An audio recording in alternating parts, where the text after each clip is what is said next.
ഇപ്പോൾ അരുൺ അമർനാഥ് ചേരുന്നു മേപ്പാടി വിംസ് ആശുപത്രിക്ക് സമീപത്ത് നിന്നും. അരുൺ, ഇപ്പോൾ പ്രധാനമന്ത്രി നരേന്ദ്രമോദിയും ഉദ്യോഗസ്ഥരും അടങ്ങുന്ന സംഘം, മറ്റു മന്ത്രിമാരും ഒക്കെ അടങ്ങുന്ന സംഘം വെള്ളാർമല സ്കൂളിന്റെ ഭാഗത്ത് സന്ദർശനം നടത്തിക്കൊണ്ടിരിക്കുകയാണ്. അദ്ദേഹം അതിനുശേഷമായിരിക്കും വിംസ് ആശുപത്രിയിലേക്ക് വരിക.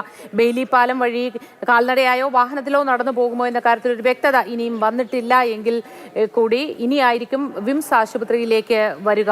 അവിടെ നിന്ന് നൽകാൻ കഴിയുന്ന ഏറ്റവും പുതിയ വിവരം എന്തൊക്കെയാണ് അരുൺ?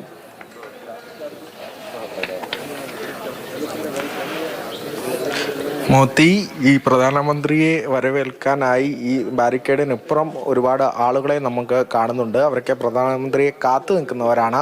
ഇവിടെ അല്പസമയത്തിനകം ഈ ചൂരൽമലയിലെ സന്ദർശനത്തിന് ശേഷം പ്രധാനമന്ത്രി ഇങ്ങോട്ടേക്ക് എത്തിച്ചേരും എന്നുള്ളതാണ്. ഇവിടെ ഏറ്റവും പ്രധാനപ്പെട്ട കാര്യം, ഈ 4 പേരുമായി പ്രധാനമന്ത്രി കൂടിക്കാഴ്ച നടത്തുന്നുണ്ട്, ഇവരുമായി ആശയവിനിമയം നടത്തുന്നുണ്ട്. അത് ഈ ദുരന്തത്തിൻ്റെ അതിജീവനത്തിൻ്റെ ചിത്രമായവരാണ്, ഈ അതിജീവനത്തിൻ്റെ പ്രതീകമായവരാണ്. ഈ ഒരു മരവിച്ച സാഹചര്യത്തിൽ കൂടി നമുക്കൊക്കെ പ്രതീക്ഷയും ആശ്വാസവും നൽകിയവരാണ്. അവർക്ക് ആശ്വസിപ്പിക്കാൻ പ്രധാനമന്ത്രി എത്തുന്നു എന്ന് പറയുമ്പോൾ അത് രാജ്യത്തിൻ്റെ ഒരു തണൽ അവർ കേൾക്കുക, രാജ്യത്തിൻ്റെ ഒരു കൈത്താങ് അവർ കേൾക്കുക എന്നുള്ള ലക്ഷ്യം കൂടിയാണുള്ളത്. അരുൺ എന്ന് പറയുന്ന ആ യുവാവ് ഈ മുണ്ടക്കൈ ദുരന്തത്തിൻ്റെ ഭീകരമായ ഒരു ദൃശ്യം നമ്മളിലേക്ക് എത്തിയപ്പോൾ തന്നെ ഈ ആദ്യ മണിക്കൂറുകളിൽ കഴുത്തോളം ചളിയിൽ കിടന്ന് ഒറ്റപ്പെട്ട് കിടക്കുന്ന അരുണിനെ നമ്മൾ കണ്ടു. അവിടേക്ക് അരുണിനെ നമ്മൾ രക്ഷിച്ച് ആശുപത്രിയിലേക്ക് എത്തിക്കാൻ നമുക്ക് സാധിച്ചു. പിന്നീട് അരുണിൻ്റെ ഒരു പ്രതികരണം വന്നത് മനക്കരുത്തുണ്ട്, അതിജീവിക്കുമെന്നുള്ളതാണ്. കഴിഞ്ഞ മണിക്കൂറിലൊക്കെ ഞാൻ പറഞ്ഞതുപോലെ തന്നെ അത്തരത്തിൽ ഉള്ള ഒരു പ്രതീക്ഷയാണ് ഇവരൊക്കെ നമുക്ക് കേരളത്തിനായി നൽകുന്നത്. ഒരുപാട് മനുഷ്യരെ എന്ന് നമ്മൾ കണ്ടു. ഈ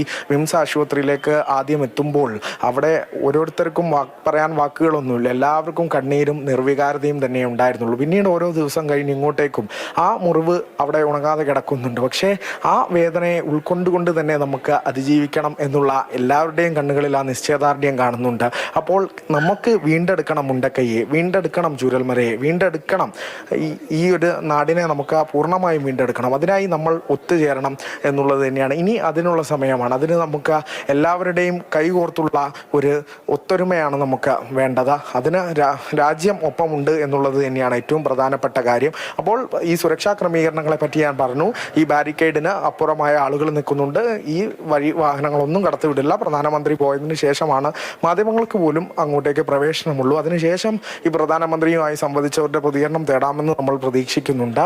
അവർക്ക് ഏറ്റവും ആശ്വാസമുള്ള കാര്യം തന്നെയാണ്. കാരണം തിരിച്ചു വരണമെന്ന് ആഗ്രഹിക്കുന്ന ഒരു ജനതയാണ്.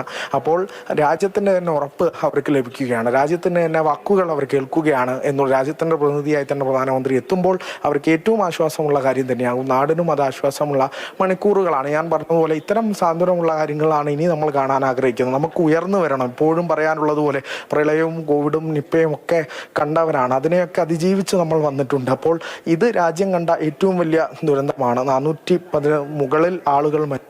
അപ്പോൾ അത്തരത്തിൽ കേട്ടുകേൾവിയില്ലാത്ത സംഭവങ്ങൾ, കോടുകളൊക്കെയായി അവശേഷിക്കുന്ന മനുഷ്യർ, ആ വേദനയും കടിച്ചമർത്തിക്കൊണ്ട്, ആ വേദനയും മറികടന്നുകൊണ്ട്, ഇനി യാഥാർത്ഥ്യത്തെ ഉൾക്കൊണ്ടുകൊണ്ട് ഇനി നമുക്ക് പറയാനൊരു മുണ്ടക്കൈ ഉണ്ടാകണം. ഇനി ഭൂപടത്തിൽ നിന്നേ ഇല്ലാതെ പോയൊരു പ്രദേശത്ത് അവിടെ നമുക്ക് മുണ്ടക്കൈയും ചൂരൽമലയും ഒക്കെ വീണ്ടെടുക്കണം എന്നുള്ളത് തന്നെയാണ്. അപ്പോൾ പ്രധാനമന്ത്രി എത്തുന്നു. പ്രധാനമന്ത്രി ഈ ദുരന്തത്തിനിരയായവരോട് തന്നെ സംസാരിക്കുന്ന ഒരു വൈകാരിക കാഴ്ച അത് അല്പസമയത്തിനകം തന്നെ നമുക്ക് കാണാനാകും, കേൾക്കാനാകും എന്നുള്ളത് തന്നെയാണ്. അല്പസമയത്തിനകം പ്രധാനമന്ത്രിയെ കാത്തിരിക്കുകയാണ് അവരും എന്നുള്ളത് കൂടിയാണ് മോത്തി.